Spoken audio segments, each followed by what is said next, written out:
Hey everyone, welcome to my another video. In this video, we're turning a perfect soda can into a heavily dented and crushed one. Geometry knot has a ton of knots, and sometimes the hard part isn't building something, it's just figuring out which knot to use. That's why I found this guide called Every Geometry Knot Ever. It's actually really helpful.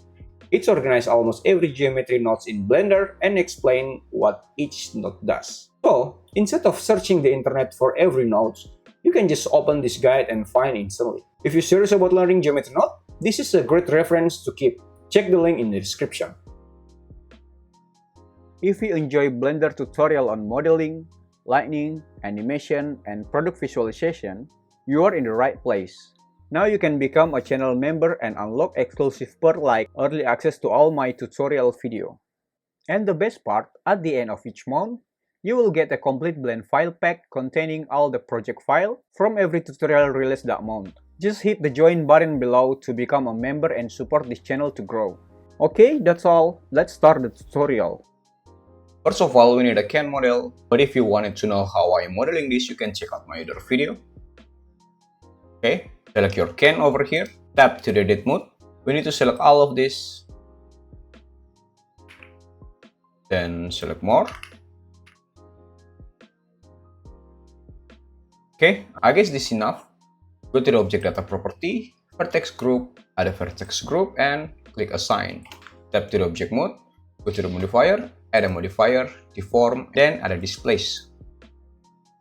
Just like this, and click New here, and click over here, Show Texture in Texture tab. Just click an image or movie, change it to the Stasi. For the Stasi type, change soft to the hard, and let's reduce the size here. It's gonna look very weird. Let's go back to the modifier and let's reduce the strength here. Maybe just something like this. Okay, but as you can see, it still affects the top of the can, this one. It's because we didn't choose the vertex group. At the vertex group, click here and select the group.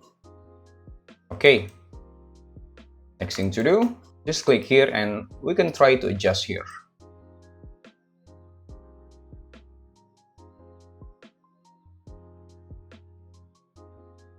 In my case here, I'm just going to use this one, and we can adjust the turbulence.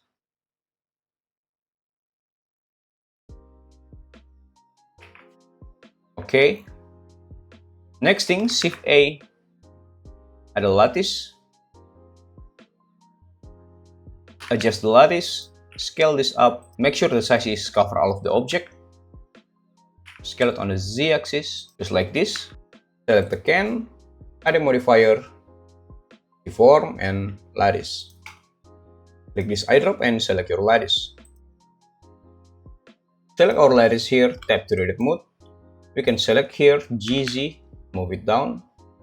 It will give us some effect of crushing can.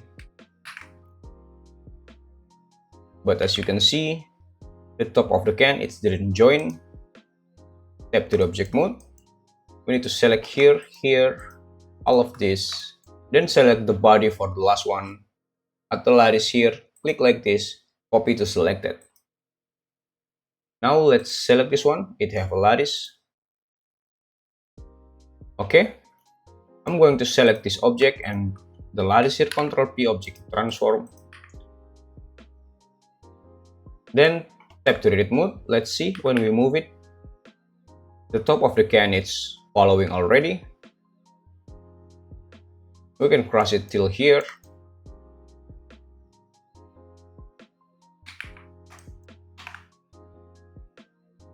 Okay, next thing to do, to make it easier to animate this one, so we don't need to select the lattice and tap to the edit mode and press it down like this. I'm just going to do some little bit trick. The lattice here, Shift D, just duplicate it, put it around here. Then back to select this lattice, go to the constraint object data property, add object constraint and copy the scale. Click this eyedrop and select this new lattice. After that, let's disable the x-axis and y-axis. So when we selected this one, when we scale it on the z-axis, it will cross over here also. After that, you can select here, click here. You can play with the subdivision. I'm going to make it a little bit sharp. At the displacement texture, click here, move down here, at the color ramp, enable it and expand down here a little bit. Then we can play with the black color and the white color. Like this. To make it more deep, we need to increase the white part like this. Okay.